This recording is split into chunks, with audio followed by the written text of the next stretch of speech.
قربانی اللہ تعالیٰ کے ذلیل القدر انبیاء حضرت ابراہیم علیہ السلام کی سنت ہے۔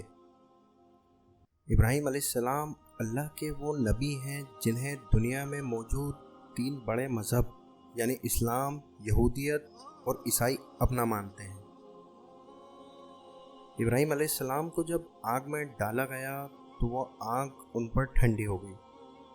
اللہ نے انہیں آگ سے بچا لیا، جس کے بعد وہ مصر کی جانب ہجرت فرما ہوئے۔ اس وقت آپ کی عمر 70 سال سے زیادہ تھی۔ انہوں نے اللہ سے نیک اولاد کی توقع کی تھی۔ 84 سال کی عمر میں اللہ تعالیٰ نے انہیں حضرت ہاجرہ سے ایک بیٹا عطا فرمایا تھا۔ حضرت ابراہیم علیہ السلام مصر سے فلسطین ہجرت فرما گئے تھے اور فلسطین میں ہی اللہ نے انہیں بیٹا عطا کیا۔ ایک بار جبرائیل علیہ السلام اللہ کے حکم سے ابراہیم علیہ السلام کے پاس آئے اور کہنے لگے، آپ اپنے بیٹے اور حضرت ہاجرہ کو لے کر یہاں سے ہجرت کر جائیں۔ آپ حضرت جبرائیل علیہ السلام کے ساتھ اپنے بچے اور حضرت ہاجرہ کو لے کر 1 مہینے کا سفر طے کرنے کے بعد ایک وادی میں پہنچے، جہاں پر نہ کھانے کو کچھ تھا اور نہ ہی پینے کو پانی تھا۔ یہاں پر جبرائیل علیہ السلام کہتے ہیں کہ اپنی بیوی اور بچوں کو یہاں چھوڑ دو۔ تب ابراہیم علیہ السلام جبرائیل سے پوچھتے ہیں کہ یہاں کیسے چھوڑ دوں؟ تو جبرائیل علیہ السلام کہتے ہیں اللہ کو یہی منظور ہے۔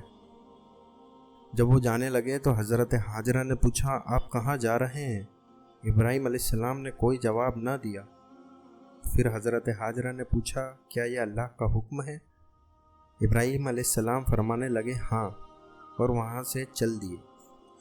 حضرت ہاجرہ اور ان کا بیٹا یعنی اسماعیل علیہ السلام اس وادی میں تنہا تھے۔ 3 دن گزرے ہی تھے کہ آپ کے پاس سے پانی ختم ہو گیا۔ اس وادی میں پہاڑ کے سوا کچھ نہ تھا، اور پیاس کی شدت اور اپنے بیٹے کو تڑپتا دیکھ وہ پانی کی تلاش میں ایک پہاڑ سے دوسرے پہاڑ کی طرف بھاگنے لگی۔ ایک پہاڑ کا نام صفا اور دوسرے پہاڑ کا نام مروہ تھا۔ ان پہاڑوں کے ساتھ چکر لگانے کے بعد ہاجرہ علیہ السلام دوسرے پہاڑ پر جا کر گر پڑی۔ وہاں سے اس وقت پانی کا ایک چشمہ جاری ہوا جو زمزم کا پانی تھا۔ اللہ تعالیٰ کو حضرت ہاجرہ کی یہ ادا اتنی پسند آئی کہ اللہ تعالیٰ نے ان 2 پہاڑوں کے ساتھ چکر ہر حجاج اکرام پر لازم کر دیے۔ کچھ عرصہ گزرنے کے بعد ابراہیم علیہ السلام کو خواب آیا جو اللہ کی طرف سے تھا کہ قیمتی چیز قربان کرو۔ آپ نے ڈھیروں بکریاں قربان کی۔ پھر خواب آیا، قیمتی چیز قربان کرو۔ ابراہیم علیہ السلام نے اونٹ قربان کیے۔ پھر خواب آیا، قیمتی چیز قربان کرو۔ لگاتار مسلسل 3 راتوں تک یہ خواب دیکھنے کے بعد حضرت ابراہیم علیہ السلام سمجھ گئے کہ یہ ان کے بیٹے اسماعیل علیہ السلام کی طرف اشارہ ہے۔ آپ کو یہ بتاتے چلیں کہ انبیاء کرام کے خواب اللہ کی طرف سے ہوتے ہیں۔ لہٰذا ابراہیم علیہ السلام اپنے اونٹ پر چھری لے کر اپنے بیٹے کو ذبح کرنے کے لیے روانہ ہوئے۔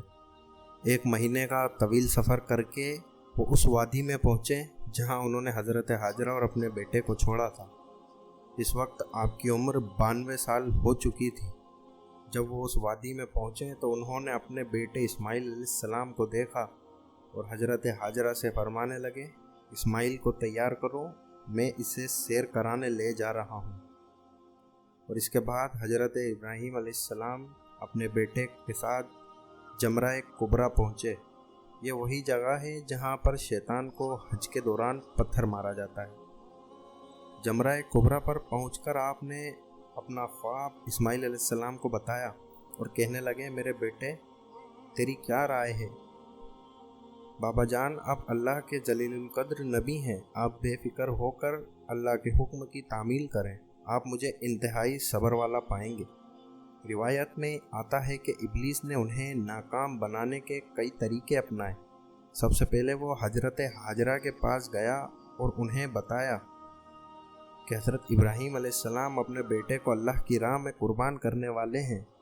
اس پر ہاجرہ فرمانے لگی کہ اسماعیل ہماری اکلوتی اولاد ہے، ابراہیم ایسا نہیں کریں گے۔ پھر ابلیس نے کہا، وہ ایسا اللہ تعالیٰ کے حکم سے کر رہے ہیں۔ اس پر بی بی ہاجرہ نے فرمایا، اگر یہ میرے خالق کی رضا ہے تو میں اس پر راضی ہوں۔ جب یہاں ابلیس ناکام ہو گیا تو پھر اس نے ابراہیم علیہ السلام کے دل میں ایک باپ ہونے کی محبت کو ابھارنے لگا اور کہا، اے ابراہیم، اسماعیل آپ کی اکلوتی اولاد ہے اور انہی سے آپ کی نسل ہے۔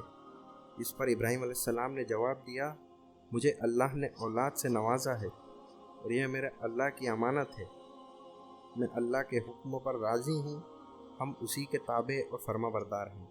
یہاں بھی ناکام ہونے کے بعد ابلیس اسماعیل علیہ السلام کو بہکانے لگا، لیکن وہ بھی اپنے مقصد پر ڈٹے رہے اور فرمایا، میں اپنے رب کی رضا میں راضی ہوں۔ اللہ نے میرے بابا کو خواب میں براہ راست میری قربانی کا حکم دیا ہے اور انبیاء کے خواب سچے ہوتے ہیں۔ ابلیس نے 3 بار حضرت ابراہیم اور حضرت اسماعیل کو بہکانے کی کوشش کی اور تینوں مرتبہ حضرت اسماعیل اور حضرت ابراہیم علیہ السلام نے اس پر کنکر برسائے۔ یہی وہ سنت ہے جسے حج کے دوران حجاج اکرام دہراتے ہیں۔ بالآخر دونوں باپ بیٹے وادی منع میں پہنچے، جہاں اسماعیل علیہ السلام کو ذبح کرنا تھا۔ جب تاریخ نے وہ منظر دیکھا جو اس سے پہلے کبھی نہیں دیکھا تھا اور نہ شاید قیامت تک دیکھا جائے گا۔ اسماعیل علیہ السلام کہتے ہیں، ابا جان، آپ میرے دونوں ہاتھوں اور دونوں پاؤں کو باندھ دیں تاکہ چھری چلاتے وقت آپ کو کوئی دقت نہ ہو، اور مجھے زمین پر الٹا لیٹا دیجیے گا تاکہ میرا چہرہ زمین کی طرف ہو۔ اگر میرا چہرہ آپ کی طرف ہوا تو کہیں آپ کو مجھ پر ترس نہ آ جائے۔ ابا جان، اپنی آنکھوں پر پٹی باندھ لیجیے گا اور ذبح کرنے کے بعد میرا کرتا میری ماں کو دے دیجیے گا تاکہ انہیں صبر آ جائے۔ باپ نے بیٹے کا ماتھا چوما اور بیٹے کو زمین پر منہ کے بل لیٹا دیا اور چھری اسماعیل علیہ السلام کے گلے پر چلا دی، لیکن چھری اسماعیل علیہ السلام کو ذبح نہ کر سکی کیونکہ اللہ کو کچھ اور ہی منظور تھا۔ آپ زور سے چھری چلاتے لیکن چھری چلنے کا نام ہی نہیں لیتی۔ اب اللہ جبریل سے فرماتا ہے، اے جبریل، جاؤ، جنت سے ایک مینڈا لے کر زمین پر جاؤ، میرا خلیل پیچھے نہیں ہٹے گا، جاؤ اور اس کی قربانی کرو۔ اللہ کے حکم پر جبریل علیہ السلام نے اسماعیل علیہ السلام کو ہٹا کر ان کی جگہ ایک مینڈا رکھ دیا اور چھری کو حکم ہوتا ہے کہ ذبح کر۔ چھری جب چلی تو حضرت ابراہیم علیہ السلام کے ہاتھ پر گرم خون لگا اور آپ کی زبان سے نکلا، اللہ اکبر، اور اللہ کا شکر ادا کیا۔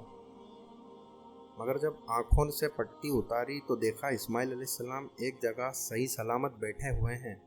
اس طرح ابراہیم علیہ السلام کی تابعداری اور اسماعیل علیہ السلام کی فرما برداری بارگاہ الہی میں قبول ہوئی۔ یہی وہ قربانی ہے جسے قیامت تک امت مسلمہ کے لیے ایک عملی نمونہ بنایا گیا، اور یہی وہ عمل ہے جسے مسلمان عید الاضحیٰ یعنی بقرعید پر کرتے ہیں۔ ناظرین، ویڈیو پسند آنے کی صورت میں ویڈیو کو لائک کریں اور چینل کو سبسکرائب کریں۔